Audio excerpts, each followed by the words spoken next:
ಕರ್ನಾಟಕ ರಾಜ್ಯ ಮುಕ್ತ ವಿಶ್ವವಿದ್ಯಾಲಯ ಮೈಸೂರು ಇತಿಹಾಸ 3ನೇ ಸೆಮಿಸ್ಟರ್. ಅದರಲ್ಲಿ ಮುಖ್ಯವಾದ ಪ್ರಧಾನ ಪತ್ರಿಕೆ ಆಧುನಿಕ ಭಾರತದ ಇತಿಹಾಸ 1857ರಿಂದ 1947. ಇದರಲ್ಲಿ ಬಹುಮುಖ್ಯವಾದ ಒಂದು ಪ್ರಶ್ನೆ ಏನಪ್ಪಾ ಅಂದ್ರೆ, ಪಾಕಿಸ್ತಾನದ ಸೃಷ್ಟಿಗೆ ಕಾರಣಗಳನ್ನು ಚರ್ಚಿಸಿ ಅಂತ ಕೇಳಿರ್ತಾರೆ. ತುಂಬಾ ಇಂಪಾರ್ಟೆಂಟ್ ಆದ ಕ್ವೆಶ್ಚನ್ ಇದು.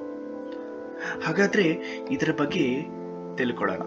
ನೋಡಿ, ಭಾರತದ ಇತಿಹಾಸದಲ್ಲಿ 1947 ಆಗಸ್ಟ್ 15 ನಮಗೆ ತುಂಬಾನೇ ಒಂದು ಪ್ರಮುಖವಾದ ದಿನ. 14 ಪಾಕಿಸ್ತಾನಕ್ಕೆ ಒಂದು ಪ್ರಮುಖ ದಿನ. ಯಾತಕ್ಕಂದ್ರೆ ಪಾಕಿಸ್ತಾನದ ಸ್ಥಾಪನೆ ಒಂದು ಯುಗಾಂತರಕಾರಿ ಘಟನೆಯಾಗಿ ಉಳಿಯಿತು. ಈ ವರ್ಷದಲ್ಲಿ ಶತಮಾನಗಳ ಹಿಂದೂ ಮುಸ್ಲಿಂ ಸಹಜೀವನದ ಹೊರತಾಗಿಯೂ ಬ್ರಿಟಿಷ್ ವಸಾಹತುಶಾಹಿ ನೀತಿ, ಧಾರ್ಮಿಕ ರಾಷ್ಟ್ರೀಯತೆ, ರಾಜಕೀಯ ಸಂಘರ್ಷ ಮತ್ತು ಸಾಮಾಜಿಕ ಅಸಮಾನತೆಗಳನ್ನು ಸಂಯೋಜನೆಯಿಂದ ಉಪಖಂಡವು 2 ವಿಭಾಗಗಳಾಗಿ ವಿಭಜಿತವಾಯಿತು. ಇದರ ನಾಯಕ ಮೊಹಮ್ಮದ್ ಅಲಿ ಜಿನ್ನಾ ಅವರು ಮುಸ್ಲಿಂ ಲೀಗ್ ಪ್ರತ್ಯೇಕ ರಾಷ್ಟ್ರದ ಬೇಡಿಕೆಯನ್ನೇ ಮುಂದಿಟ್ಟಿತು. ಈ ಪ್ರಶ್ನೆಯನ್ನು ಉತ್ತರಿಸಬೇಕಾದರೆ ಅನೇಕ ಐತಿಹಾಸಿಕ, ಸಾಮಾಜಿಕ, ಧಾರ್ಮಿಕ ಮತ್ತು ರಾಜಕೀಯ ಕಾರಣಗಳನ್ನು ಪರಿಶೀಲಿಸಬೇಕಾಗುತ್ತೆ. ಬರೀ ಕಣ್ಮುಚ್ಕೊಂಡು ಇದೇ ಉತ್ತರ ಅಂತ ಹೇಳಲು ಸಾಧ್ಯವಾಗುವುದಿಲ್ಲ. ಪಾಕಿಸ್ತಾನದ ಸೃಷ್ಟಿ ಒಂದೇ ಕಾರಣದಿಂದ ಸಂಭವಿಸಿಲ್ಲ, ಬದಲಾಗಿ ಇದು ದೀರ್ಘ ಐತಿಹಾಸಿಕ ಪ್ರಕ್ರಿಯೆಯ ಫಲ. ಧರ್ಮ, ರಾಜಕೀಯ, ಆರ್ಥಿಕ ಮತ್ತು ಸಾಮಾಜಿಕ ಅಂಶಗಳು ಒಟ್ಟಾಗಿ ಕಾರ್ಯನಿರ್ವಹಿಸಿ ಈ ಐತಿಹಾಸಿಕ ವಿಭಜನೆಗೆ ದಾರಿ ಮಾಡಿಕೊಟ್ಟವು ಎಂದರೆ ಸುಳ್ಳಾಗಲಾರದು. ಈ ಒಂದು ವಿಡಿಯೋದಲ್ಲಿ ನಾವು ಪಾಕಿಸ್ತಾನದ ನಿರ್ಮಾಣಕ್ಕೆ ಕಾರಣವಾದ ಮುಖ್ಯ ಅಂಶಗಳನ್ನು ವಿಸ್ತಾರವಾಗಿ ಚರ್ಚಿಸೋಣ. ಹಾಗಾದ್ರೆ ಮೊದಲು ಇದರ ಐತಿಹಾಸಿಕ ಹಿನ್ನೆಲೆಯನ್ನು ತಿಳ್ಕೊಳ್ಳೋಣ ನಾವು. ಯಾಕಂದ್ರೆ ಇದರ ಐತಿಹಾಸಿಕ ಹಿನ್ನೆಲೆಯನ್ನು ತಿಳ್ಕೊಂಡಾಗ ಮಾತ್ರ ನಮಗೆ ಇದರ ಒಂದು ನೈಜತೆ ನಮಗೆ ಗೊತ್ತಾಗುತ್ತೆ ಅಲ್ವಾ? ಸೊ ಮೊದಲನೆಯದಾಗಿ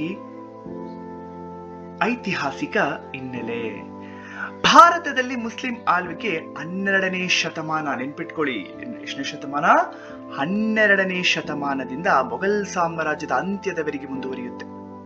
18ನೇ ಶತಮಾನದಲ್ಲಿ ಮೊಘಲ್ ಸಾಮ್ರಾಜ್ಯ ದೌರ್ಬಲ್ಯಗೊಳಗಾದಾಗ ಬ್ರಿಟಿಷರ ಆಗಮನದೊಂದಿಗೆ ಮುಸ್ಲಿಂ ರಾಜಕೀಯ ಪ್ರಾಬಲ್ಯ ಕ್ಷೀಣಿಸುತ್ತೆ. ಇನ್ನು 1857ರ ಪ್ರಥಮ ಸ್ವಾತಂತ್ರ್ಯ ಸಂಗ್ರಾಮದ ನಂತರ ಬ್ರಿಟಿಷರು ಮುಸ್ಲಿಮರನ್ನು ಅದರ ಹಿಂದಿನ ಪ್ರಮುಖ ಶಕ್ತಿ ಎಂದು ಪರಿಗಣಿಸಿ ಅವರ ಮೇಲೆ ಕಠಿಣ ನಿರ್ಬಂಧಗಳನ್ನು ಹೇರ್ತಾರೆ. ಸರ್ ಸೈಯದ್ ಅಹ್ಮದ್ ಖಾನ್ ಅವರು ಮುಸ್ಲಿಮರನ್ನು ಆಧುನಿಕ ಶಿಕ್ಷಣದತ್ತ ಸೆಳೆದರು. 1875ರಲ್ಲಿ ಮೊಹಮ್ಮದಿಯನ್ ಆಂಗ್ಲೋ ಓರಿಯೆಂಟಲ್ ಕಾಲೇಜ್ ಅಂದ್ರೆ ಅಲಿಗರಲ್ಲಿ ಇದನ್ನು ಸ್ಥಾಪಿಸಿದರು. ಇದರಿಂದ ಮುಸ್ಲಿಂ ನವೀನ ಚಿಂತನೆಗೆ ಅಡಿಪಾಯ ಹಾಕ್ತಾರೆ ಅವರು. ಅದೇ ಸಮಯದಲ್ಲಿ ಅವರು ಮುಸ್ಲಿಮರು ಹಿಂದೂ ಬಹುಮತದ ಪ್ರಜಾಪ್ರಭುತ್ವದಲ್ಲಿ ಸುರಕ್ಷಿತರಲ್ಲ ಎಂದು ಬಲವಾಗಿ ಪ್ರತಿಪಾದಿಸ್ತಾರೆ.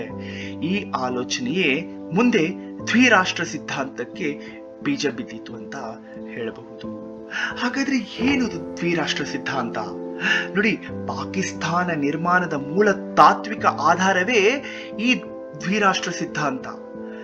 ಈ ಸಿದ್ಧಾಂತದ ಪ್ರಕಾರ ಹಿಂದೂಗಳು ಮತ್ತು ಮುಸ್ಲಿಮರು 2 ಪ್ರತ್ಯೇಕ ರಾಷ್ಟ್ರಗಳನ್ನು ಪ್ರತಿನಿಧಿಸುತ್ತಾರೆ. ಅವರ ಧರ್ಮ, ಸಂಸ್ಕೃತಿ, ಪರಂಪರೆ, ಸಾಮಾಜಿಕ ರಚನೆ ಹಾಗೂ ಮೌಲ್ಯಗಳಲ್ಲಿ ಮೂಲಭೂತ ವ್ಯತ್ಯಾಸಗಳಿದೆ ಎಂದು ವಾದಿಸಲಾಯಿತು. ಮೊಹಮ್ಮದ್ ಅಲಿ ಜಿನ್ನಾ ಅವರನ್ನ ತಗೊಂಡ್ರೆ, ಮೊಹಮ್ಮದ್ ಅಲಿ ಜಿನ್ನಾ ಅವರ ನಿಲುವನ್ನು ನೋಡ್ತಾ ಹೋದರೆ, ಜಿನ್ನಾ ಅವರು 1940ರ ಲಾಹೋರ್ ಅಧಿವೇಶನದಲ್ಲಿ ಹೇಳಿದ ಒಂದು ಮಾತು ಐತಿಹಾಸಿಕವಾಗಿ ಉಳಿದಿದೆ. ಹಿಂದೂಗಳು ಮತ್ತು ಮುಸ್ಲಿಮರು 2 ವಿಭಿನ್ನ ಧಾರ್ಮಿಕ ದರ್ಶನಗಳನ್ನು, ಸಾಮಾಜಿಕ ಆಚಾರ ವಿಚಾರಗಳನ್ನು ಮತ್ತು ಸಾಹಿತ್ಯ ಪರಂಪರೆಗಳನ್ನು ಹೊಂದಿರುತ್ತಾರೆ. ಅವರ ಐತಿಹಾಸಿಕ ನೆನಪುಗಳು, ಸ್ಫೂರ್ತಿ ಮತ್ತು ಮಹಾಕಾವ್ಯಗಳು ಸಂಪೂರ್ಣ ಭಿನ್ನ. ಈ ವಾದ ಮುಸ್ಲಿಂ ಸಮುದಾಯದಲ್ಲಿ ಪ್ರತ್ಯೇಕ ರಾಷ್ಟ್ರದ ಕನಸನ್ನು ಬಲಪಡಿಸಿತು. ಅಲಾಮಾ ಇಕ್ಬಾಲ್ ಅಂತ ಇನ್ನೊಬ್ರು ಬರ್ತಾರೆ. ಇವರು ಮಹಾಕವಿ ಅಲಾಮಾ ಇಕ್ಬಾಲ್. ಇವರು 1930ರ ಅಲಹಾಬಾದ್ ಅಧಿವೇಶನದಲ್ಲಿ ವಾಯವ್ಯ ಭಾರತದಲ್ಲಿ ಮುಸ್ಲಿಂ ರಾಜ್ಯದ ಪರಿಕಲ್ಪನೆಯನ್ನು ಮೊದಲ ಬಾರಿ ಮನಗಂಡಿದರು. ಅವರ ಕಾವ್ಯ ಮತ್ತು ಚಿಂತನೆ ಮುಸ್ಲಿಂ ರಾಷ್ಟ್ರೀಯತೆಗೆ ತಾತ್ವಿಕ ಆಧಾರ ನೀಡುತ್ತೆ. ಇನ್ನು ಧಾರ್ಮಿಕ ರಾಷ್ಟ್ರೀಯತೆ ಮತ್ತು ಆಲೋಚನೆಗಳು ಸಹ ಮುಸ್ಲಿಂ ಸಮಾಜದಲ್ಲಿ ಆಳವಾಗಿ ಬೇರೂರುತ್ತೆ. ಇಸ್ಲಾಂ ಧರ್ಮ ಕೇವಲ ಆಧ್ಯಾತ್ಮಿಕ ನಂಬಿಕೆಯಷ್ಟೇ ಅಲ್ಲ, ಅದೊಂದು ಸಮಗ್ರ ಜೀವನ ವ್ಯವಸ್ಥೆ ಎಂಬ ಭಾವನೆ ಮುಸ್ಲಿಂ ಸಮುದಾಯದಲ್ಲಿ ಮೂಡಿ ಅವರನ್ನು ಪ್ರತ್ಯೇಕ ರಾಷ್ಟ್ರದತ್ತ ಸೆಳೆಯಿತು. ಇನ್ನು ಬ್ರಿಟಿಷರ ಒಡೆದು ಆಳುವ ನೀತಿನೂ ತುಂಬಾ ಇಂಪಾರ್ಟೆಂಟ್ ಆಗುತ್ತೆ. ಈ ಬ್ರಿಟಿಷರಂತೂ ವಸಾಹತುಶಾಹಿ ನೀತಿ ಭಾರತದ ಹಿಂದೂ ಮುಸ್ಲಿಂ ಸಮುದಾಯಗಳ ನಡುವಿನ ಒಡಕನ್ನು ಉದ್ದೇಶಪೂರ್ವಕವಾಗಿ ಹೆಚ್ಚಿಸಿತು. ಒಡೆದು ಆಳುವ ನೀತಿ ಭಾರತದ ವಿಭಜನೆಗೆ ಪರೋಕ್ಷ ಕಾರಣವಾಗುತ್ತೆ. 1905 ಬಂಗಾಳದ ವಿಭಜನೆ. ಲಾರ್ಡ್ ಕರ್ಜನ್ 1905ರಲ್ಲಿ ಬಂಗಾಳವನ್ನು ವಿಭಾಗಿಸ್ತಾನೆ. ಪೂರ್ವ ಬಂಗಾಳ ಮುಸ್ಲಿಂ ಬಹುಮತದ ಪ್ರದೇಶವಾಗುತ್ತೆ. ಈ ವಿಭಜನೆ ಧಾರ್ಮಿಕ ರೇಖೆಗಳಲ್ಲಿ ಮಾಡಲಾಗುತ್ತೆ. ಭಾರತೀಯ ರಾಷ್ಟ್ರೀಯ ಕಾಂಗ್ರೆಸ್ ತೀವ್ರ ವಿರೋಧ ವ್ಯಕ್ತಪಡಿಸಿ 1911ರಲ್ಲಿ ಬ್ರಿಟಿಷರು ಈ ವಿಭಜನೆಯನ್ನು ರದ್ದು ಮಾಡ್ತಾರೆ. ಆದರೆ ಈ ಘಟನೆ ಕೋಮು ರಾಜಕೀಯಕ್ಕೆ ಹೊಸ ಆಯಾಮವನ್ನು ನೀಡುತ್ತೆ. 1906ರ ಮಿಂಟೋ ಮಾರ್ಲೆ ಸುಧಾರಣೆಗಳು ಅಲ್ವಾ, ಇದೇನಾಗುತ್ತೆ ಅಂದ್ರೆ ಭಾರತ ಸರ್ಕಾರ ಕಾಯ್ದೆ ಮುಸ್ಲಿಮರಿಗೆ ಪ್ರತ್ಯೇಕ ಮತದಾರ ವ್ಯವಸ್ಥೆ, ದ ಸೆಪರೇಟ್ ಎಲೆಕ್ಟರೇಟ್ ನೀಡುತ್ತೆ. ಇದರ ಅರ್ಥ ಮುಸ್ಲಿಮರು ತಮ್ಮ ಪ್ರತಿನಿಧಿಗಳನ್ನು ತಾವೇ ಆಯ್ಕೆ ಮಾಡಿಕೊಳ್ಳಬಹುದಾಗಿತ್ತು. ಈ ನೀತಿ ಹಿಂದೂ ಮುಸ್ಲಿಂ ರಾಜಕೀಯ ಏಕತೆಗೆ ಗಂಭೀರ ಧಕ್ಕೆಯನ್ನು ಉಂಟು ಮಾಡುತ್ತೆ. ಮುಸ್ಲಿಂ ಲೀಗ್ ಸ್ಥಾಪಕರಾದ ಆಗಾ ಖಾನ್ ನೇತೃತ್ವದ ಮುಸ್ಲಿಂ ಶಿಷ್ಟಮಂಡಗಳ 1906ರಲ್ಲಿ ಲಾರ್ಡ್ ಮಿಂಟೋ ಅವರಲ್ಲಿ ಪ್ರತ್ಯೇಕ ಮತದಾನ ವ್ಯವಸ್ಥೆ ಕೇಳಿ ಯಶಸ್ವಿಯಾಗುತ್ತೆ. ಇನ್ನು ಮೂರನೆಯದು 1909ರ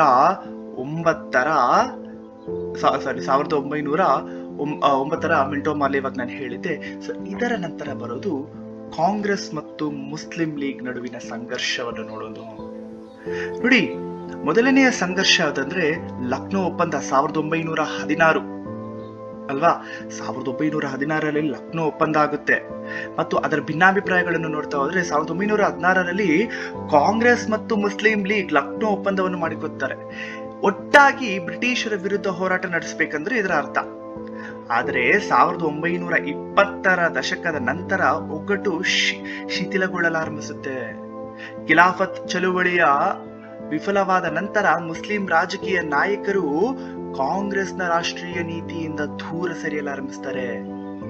ಇದು 1937ರ ಚುನಾವಣೆ ಮತ್ತು ಕಾಂಗ್ರೆಸ್ನ ಆಳ್ವಿಕೆಗೆ ಕಾರಣವಾಗುತ್ತೆ.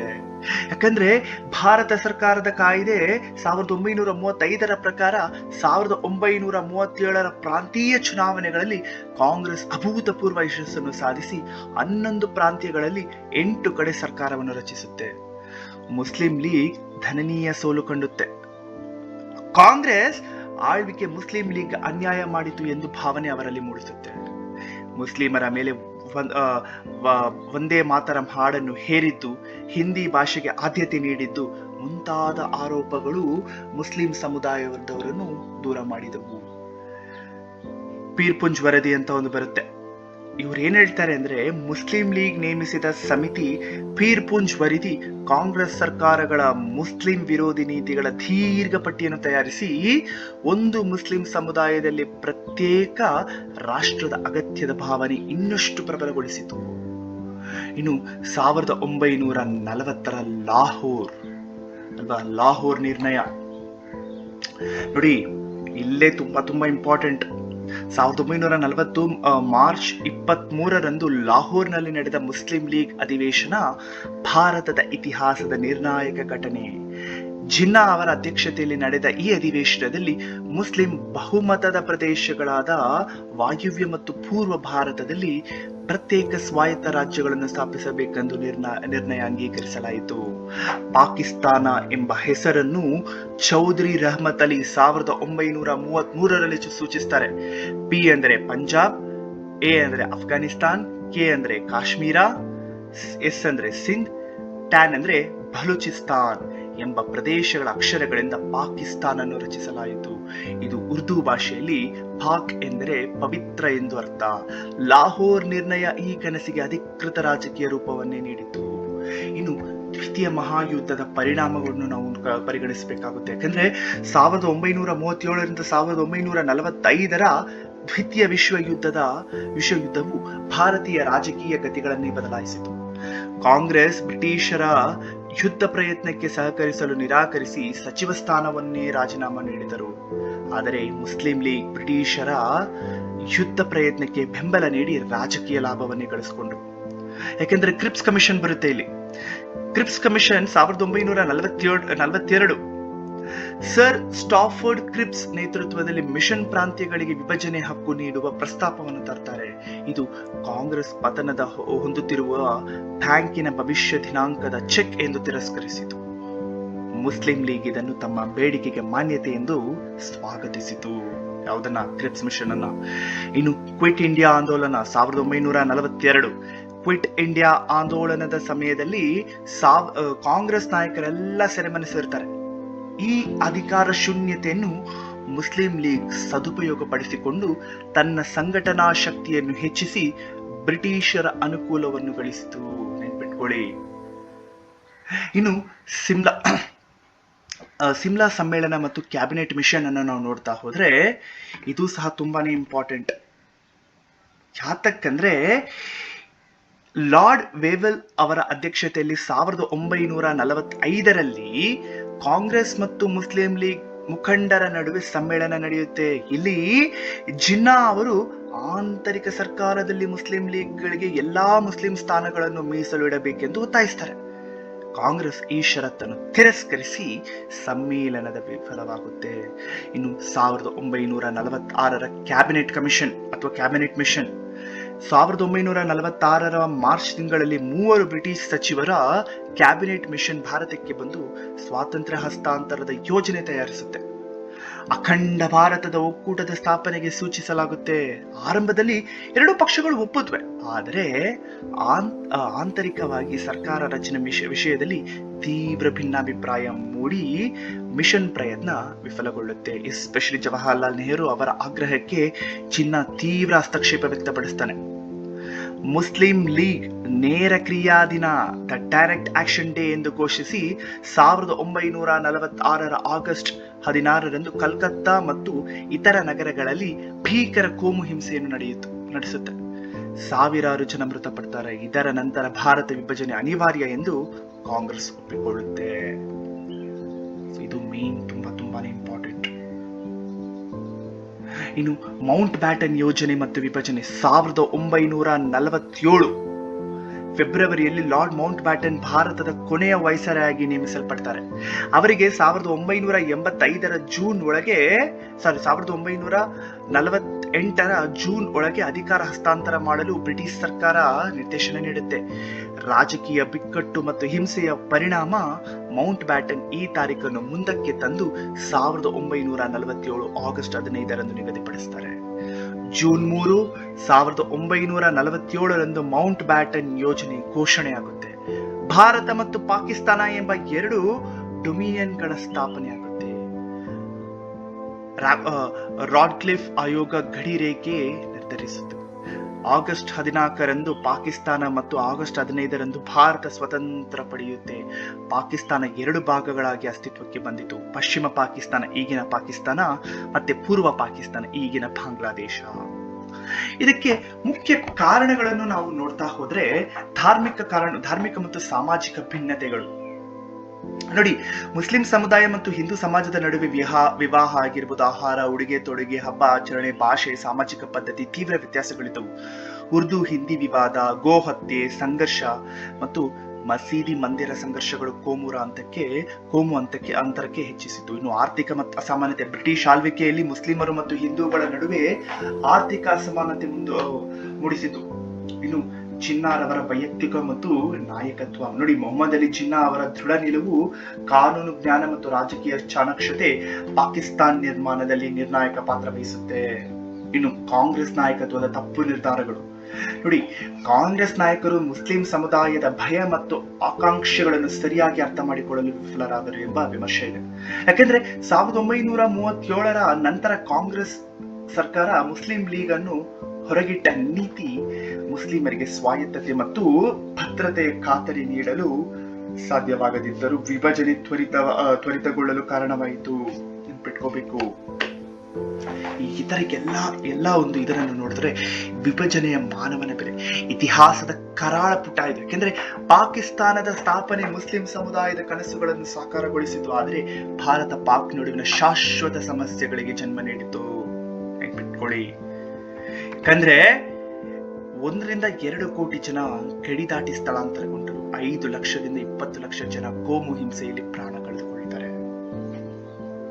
ನೆನ್ಪಿಟ್ಕೊಳ್ಳಿ. ಸೊ ಇದರಲ್ಲಿ ಕೆಲವೊಂದು ಇಂಪಾರ್ಟೆಂಟ್ ಆದ ಕಾಲಾನುಕ್ರಮ ಘಟನೆಗಳನ್ನು ನಾವು ನೆನ್ಪಿಟ್ಕೋಬೇಕಾದ್ರೆ 1857 ಅಲಿಗಢ್ ಕಾಲೇಜ್ ಸ್ಥಾಪನೆ, ಅಲಿಫರ್ ಸರ್ ಸೈಯದ್ ಅಹಮದ್ ಖಾನ್. 1905 ಬಂಗಾಳದ ವಿಭಜನೆ, ಲಾರ್ಡ್ ಕರ್ಸನ್ ತರ್ತಾನೆ. 1906 ಮುಸ್ಲಿಂ ಲೀಗ್ ಸ್ಥಾಪನೆ, ಢಾಕಾದಲ್ಲಿ ಸ್ಥಾಪನೆ ಆಗುತ್ತೆ. 1909 ಮಿಂಟೋ ಮಾರ್ಲೆ ಅಥವಾ ಮಾರ್ಲೆ ಮಿಂಟೋ ಪ್ರತ್ಯೇಕ ಮತದಾರ ವ್ಯವಸ್ಥೆ ಮುಸ್ಲಿಮರಿಗೆ ಅಂತ ಕೊಡ್ತಾರೆ. 1930 ಅಲಾಮಾ ಇಕ್ಬಾಲ್ ಮುಸ್ಲಿಂ ರಾಜ್ಯದ ಪರಿಕಲ್ಪನೆಯನ್ನು ಪ್ರಸ್ತಾಪಿಸ್ತಾರೆ. 1933 ರಹಮತ್ ಅಲಿ, ಪಾಕಿಸ್ತಾನದ ಹೆಸರು ರಹಮತ್ ಅಲಿ ಅವರು ಪಾಕಿಸ್ತಾನ ಎಂಬ ಹೆಸರನ್ನು ನೀಡ್ತಾರೆ. ಇನ್ನು 1937 ಪ್ರಾಂತೀಯ ಚುನಾವಣೆ, ಇಲ್ಲಿ ಕಾಂಗ್ರೆಸ್ ಗೆಲುವಾಗುತ್ತೆ, ಮುಸ್ಲಿಂ ಲೀಗ್ಗೆ ನಿರ್ಣಾಯಕವಾದ ಸೋಲು ಅನುಭವಿಸುತ್ತೆ. 1940 ಲಾಹೋರ್ ಅಧಿವೇಶನದಲ್ಲಿ ನಿರ್ಣಯಗಳನ್ನು ತಕ್ಕೊಳ್ತಾರೆ. 1942 ಕ್ರಿಪ್ಸ್ ಮತ್ತು ಕ್ವಿಟ್ ಇಂಡಿಯಾ ಚಳುವಳಿಯನ್ನು ನೆನ್ಪಿಟ್ಕೋಬೇಕು. 1946 ನೇರ ಕ್ರಿಯಾಧೀನ ಇದು.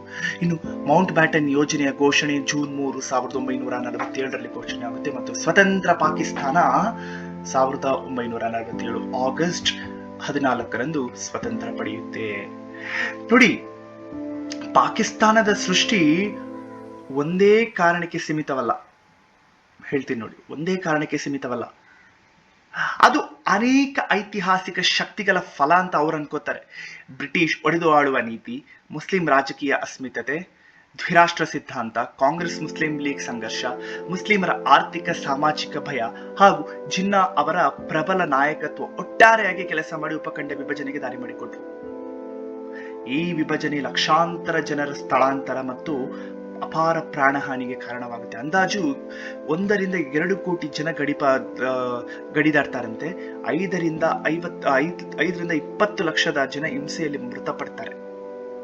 ನೆನ್ಪಿಟ್ಕೊಳ್ಳಿ.